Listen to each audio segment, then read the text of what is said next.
Buenas tardes, soy el doctor Jesús Torres Espinosa. Continuamos con la asignatura de anatomía.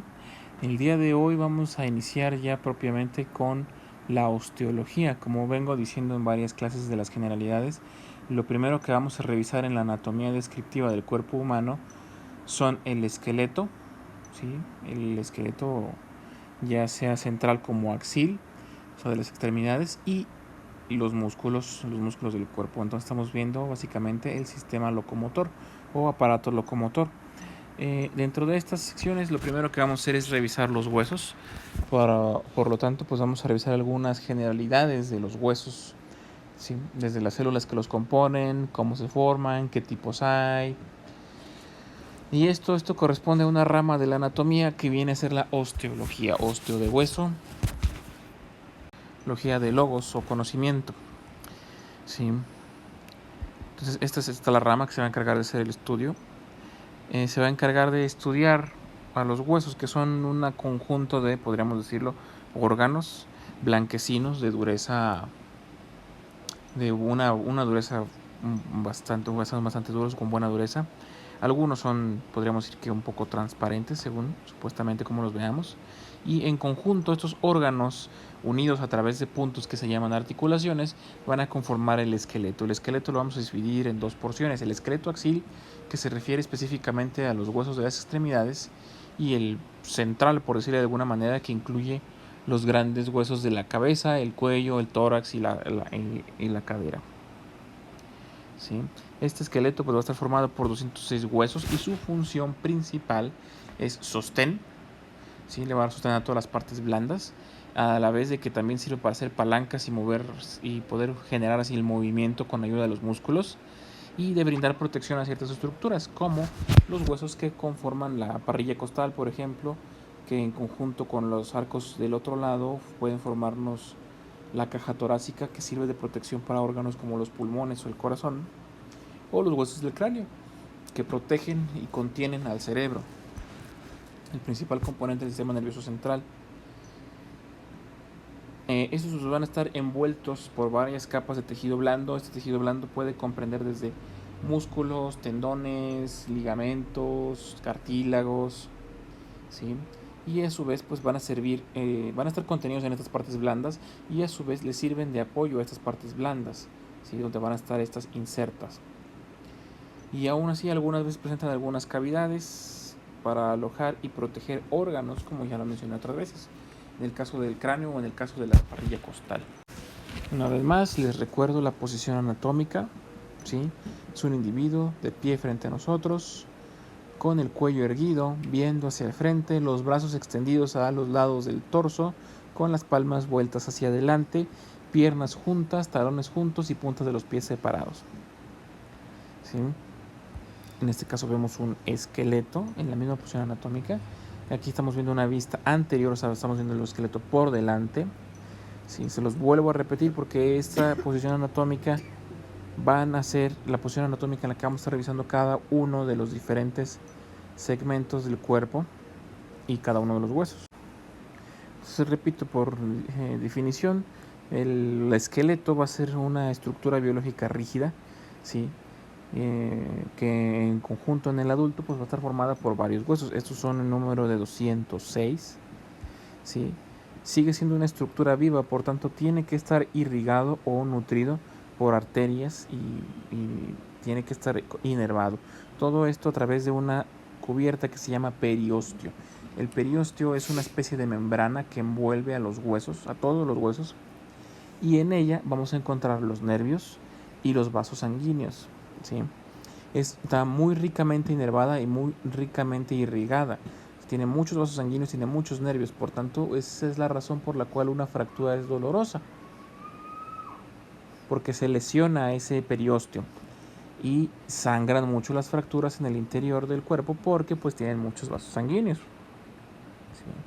Entonces la palabra clave de aquí es el periósteo, siendo la membrana que se va a encargar de envolver a los huesos, darles sensibilidad y darles irrigación. Y obviamente pues la irrigación se va a encargar de nutrir al hueso para que éste reciba todas las sustancias que necesita para crecer y desarrollarse, ¿sí? De los 206 huesos que comprende el organismo, Sí, la mayoría son pares, excepto los únicos que no van a ser pares son el esfenoides, el etmoides, el ioides y el vómero. El esfenoides y el etmoides son huesos que forman parte del cráneo, más específicamente del piso del cráneo. El hueso ioides es un hueso que se encuentra en la parte anterior del cuello, por debajo del maxilar inferior, y que su situación es particular por el hecho de que no tiene articulación con otros huesos. Se relaciona con otros huesos a través de ligamentos nada más, pero no directamente articulaciones como tal. Y el vómer es un hueso que sirve las veces de tabique en el asunto de las fosas nasales, para dividir una fosa nasal de otra. Cabe mencionar que un recién nacido va a tener por cierto tiempo más huesos que un adulto. ¿Por qué? Porque, por ejemplo, en él los huesos de la pierna o los huesos del brazo están compuestos por tres piezas y un cartílago entre cada pieza. Estas tres piezas a lo largo del crecimiento pues se van a ir llenando de hueso y van a acabarse fusionando, formando una sola pieza de hueso. Por esa razón, los niños pequeños recién nacidos tienen más huesos en el esqueleto que un adulto. Este hueso es un órgano que tiene la peculiar característica de encontrarse mineralizado. Eso es lo que le da la consistencia de dureza.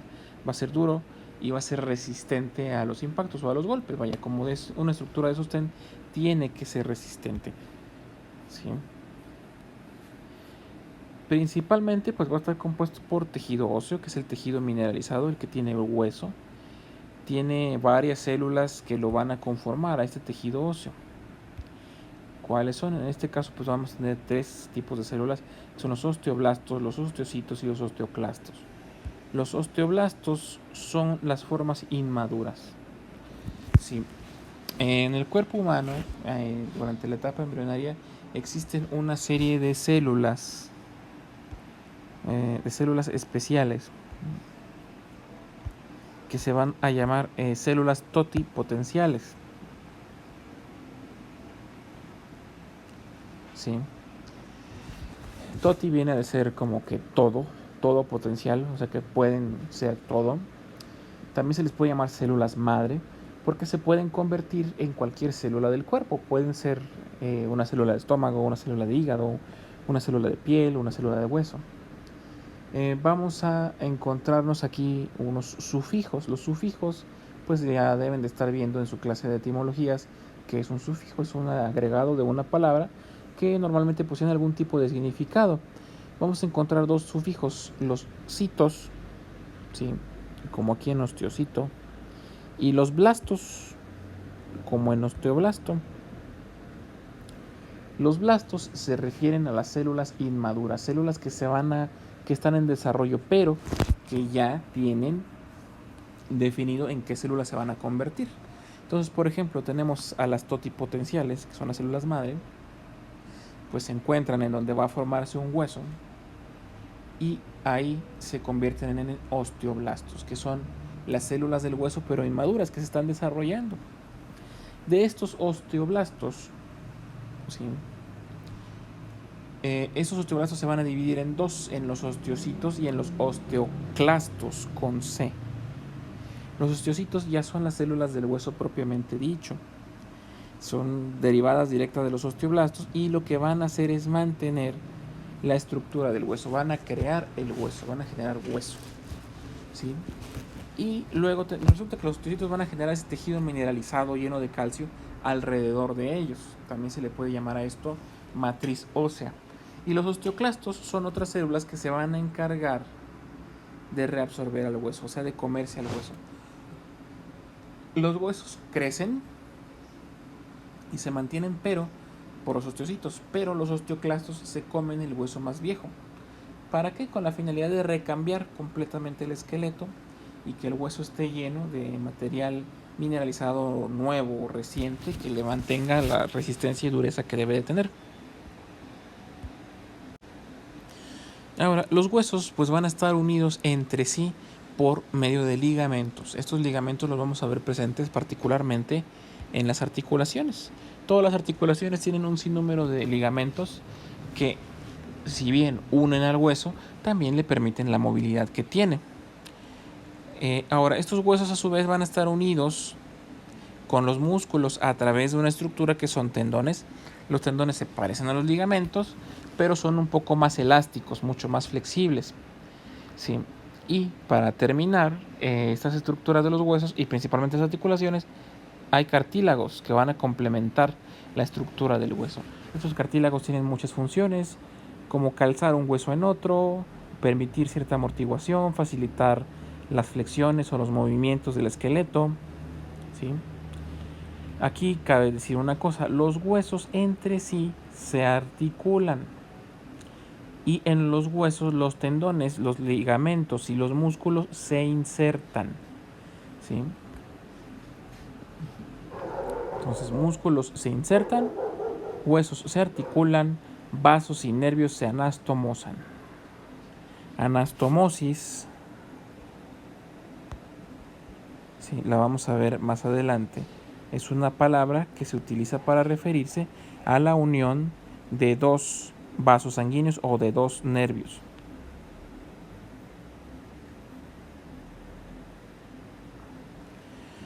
Ahora, como bien dije anteriormente, el hueso va a estar recubierto por el periósteo, ¿sí? Dicho periósteo, como dije, es una membrana que está muy irrigada, muy vascularizada. De ahí venga la razón por la cual sangra el hueso o duele mucho una fractura. Y en donde se inserta un tendón o un ligamento no hay periósteo para permitir el contacto directo entre ligamentos y tendones y el hueso como tal. ¿Sí? Ahora, los osteocitos son células y los osteoblastos y los osteoclastos son células vivas que requieren sangre para nutrirse, ¿sí? Y estas pues se van a nutrir a través de orificios que vamos a encontrar en los huesos. La mayor parte de todos los huesos tienen un orificio que se llama orificio nutricio. En ciertos huesos como los de las piernas o los de los brazos, este agujero nutricio se encuentra hacia el tercio medio, o sea, en la mera mitad del hueso. Su función es permitir que entren los vasos sanguíneos a nutrir a los osteocitos. Dentro del hueso vamos a encontrar que el hueso tiene varios conductillos. Tiene conductos que van en sentido vertical, o sea, de arriba hacia abajo, y otros que van en sentido perpendicular a los primeros. ¿Sí? Unos se llaman conductos de Havers con H. ¿Sí? Y los otros tienen otro nombre, se llaman conductos de Volkmann. ¿Sí? Volkmann. Y la función de estos conductos pues, es permitir el paso de los vasos sanguíneos para mantener nutrido al hueso.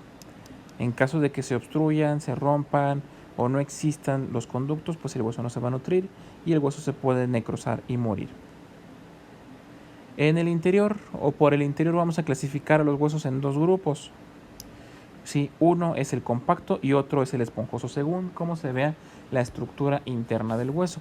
El hueso compacto son varias laminillas que están superpuestas una sobre otra. ¿Sí? Una sobre otra, como si fueran tabiques o ladrillos. ¿Sí? Esto con la finalidad de darle fuerza o rigidez al hueso. Mientras tanto, el tejido esponjoso, en el tejido esponjoso vemos varias laminillas, pero estas laminillas no están unidas así con esa misma coherencia como el esponjoso. Esta aparentemente distribución aleatoria de las laminillas es para permitirle al hueso absorber y distribuir las fuerzas de impacto. Entonces, una combinación de tejido compacto y esponjoso va a lograr varias cosas. Primero, va a ser el esqueleto más liviano. ¿Sí? Nos va a permitir movernos con mayor facilidad. Si el esqueleto fuera completamente sólido, sería más difícil movernos porque requiere más fuerza. ¿Sí? Otra cosa es eso también, como hay tejido esponjoso, el tejido esponjoso facilita la movilidad, lo hace más liviano. ¿Sí? Y ese tejido óseo liviano es algo que nos permite, por ejemplo, nadar. Hay algunos tipos de primates que su densidad ósea es tal, es mucho mayor que el ser humano, o sea, huesos más duros, más compactos, que no pueden nadar, tienen demasiado peso, aunado a una masa muscular muy grande que no les permite la flotabilidad. ¿Sí? Entonces, el tejido óseo compacto es para que sea resistente, mientras que el compacto es para que pueda distribuir bien las fuerzas y no se rompa. Es como el castillo de una construcción. Si en una construcción los castillos son unas estructuras que se hacen con varillas y luego se rellenan de cemento. Esas varillas en el interior le dan flexibilidad al cemento, entonces eso hace que no se rompa con facilidad. Lo mismo pasa con el hueso esponjoso y el hueso compacto. Aquí vemos dos ejemplos de que es que a su izquierda, esto es el maxilar inferior. Así como lo vemos, podría ser el maxilar inferior de un anciano, ya que no tiene ninguna pieza dental. Pero lo que vemos es tejido compacto. Se ve muy liso, ¿sí? Sin ningún tipo de accidente, más que si acaso aquí este agujerito. En el otro lado, hacia la derecha, vemos un ejemplo de tejido esponjoso, ¿sí? Si se fijan, pues parece una esponja de mar, una esponja lleno de agujeros y con las láminas distribuidas de forma irregular, ¿sí? Además, en esta imagen también podemos ver los conductos de Havers y de Volkmann en el corte, ¿sí? Aquí vemos algunos que van en sentido longitudinal del hueso y otros que los unen, ¿sí?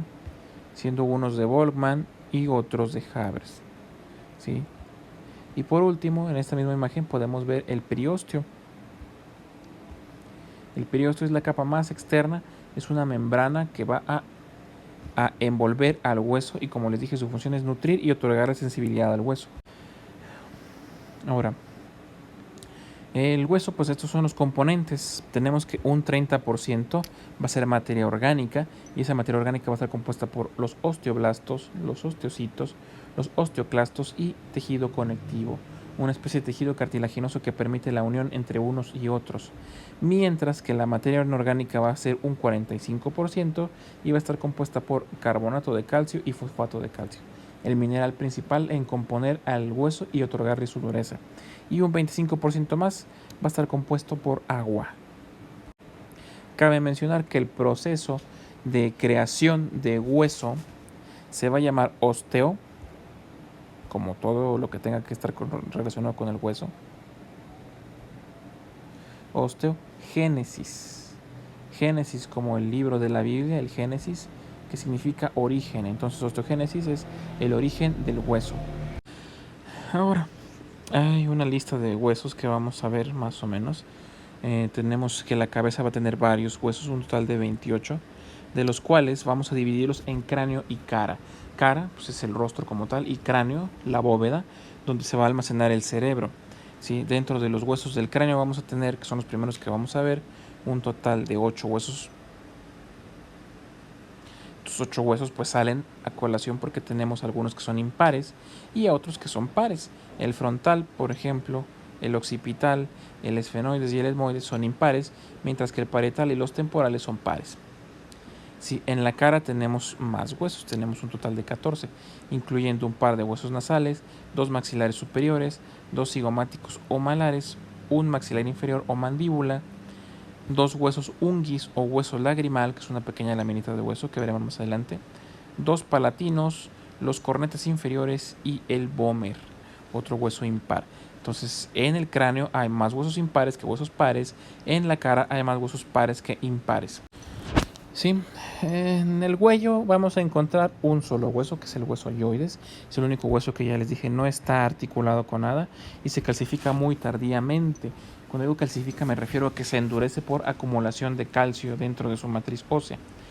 En la columna vertebral encontramos un total de 26 huesos divididos en varios grupos, que son las vértebras cervicales, dorsales, lumbares, el hueso sacro y el hueso coxis. En el tórax, aparte, vamos a encontrar el esternón, que es un solo hueso formado por 3 partes y 12 pares de costillas, que son 7 pares verdaderos y 5 pares falsas. Las falsas incluyen otras que son las costillas flotantes. Luego tenemos los huesos de las extremidades, que van desde el brazo, que son la clavícula y el omóplato, húmero, radio, cúbito, los huesos del carpo, que veremos más adelante uno por uno, ¿sí? Que en total pues, van a ser 16 huesos del carpo, los metacarpianos, las falanges. Aquí hay cierta simetría entre los brazos y los pies, entre las manos y los pies, porque hay también los mismos huesos cambian un poco de nombre. En el pie se llama tarso, no carpo. En la pelvis encontramos los dos huesos coxales y por último en los pies vamos a encontrar el fémur, la tibia y el peroneo o la fíbula, que también se le llama fíbula. Y, y nos falta aquí la rótula, que también se le puede llamar patela, los huesos del tarso, los metatarsianos y las falanges. Como he dicho antes, entre más piezas móviles tenga algo, más huesos tiene, entonces más articulaciones y ligamentos va a tener, más complejo puede ser. Las funciones de los huesos, vamos a repetir algunas de ellas, entre ellas pues que le da protección a estructuras vitales, da soporte y forma al cuerpo, forma una base mecánica para las palancas que nos permiten propulsarnos y movernos. Dentro del tejido esponjoso encontramos la médula ósea roja, que se encarga de producir los factores de la hematopoiesis, que son las células de la sangre. Entonces, todo está relacionado en ese sentido. También nos sirve como reservorio de sales o minerales como el calcio, el fósforo y el magnesio. ¿Sí?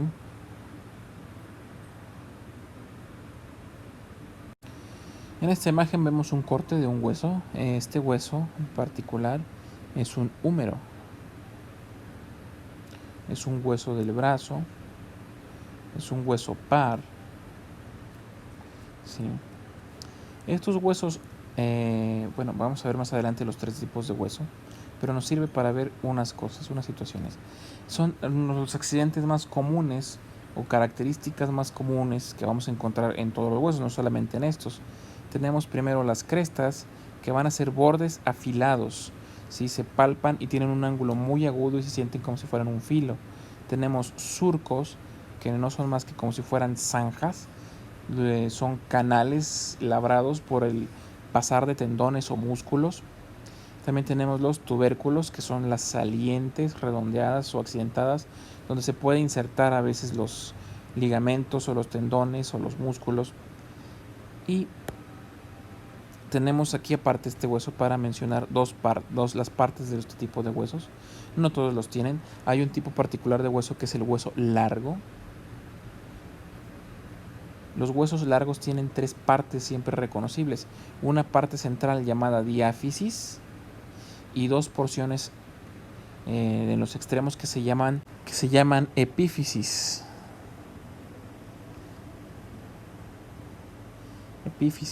Y los puntos de unión entre la diáfisis y la epífisis se llaman metáfisis. ¿Sí? Como se alcanza a ver en la imagen, aquí en la imagen podemos visualizar una metáfisis. Las 2 metáfisis, de hecho, en ambos extremos están localizadas al nivel de donde están estos cortes. Entonces, por ejemplo, aquí habría una metáfisis y aquí habría otra. Esas metáfisis en los pacientes jóvenes, adolescentes o niños están formadas de cartílago. Entonces tenemos 2 masas de hueso, una superior a la metáfisis, otra inferior y una porción central. Entonces este hueso en una persona más joven, que no fuera un adulto que ya estuviera completamente calcificado, estará formado por 3 huesos unidos por cartílago. Hasta aquí terminaremos la clase. Continuaremos mañana viendo de forma somera y rápida todos los componentes del esqueleto para posteriormente en otras clases pasar a describir parte por parte de los componentes del esqueleto tanto axial como pendicular.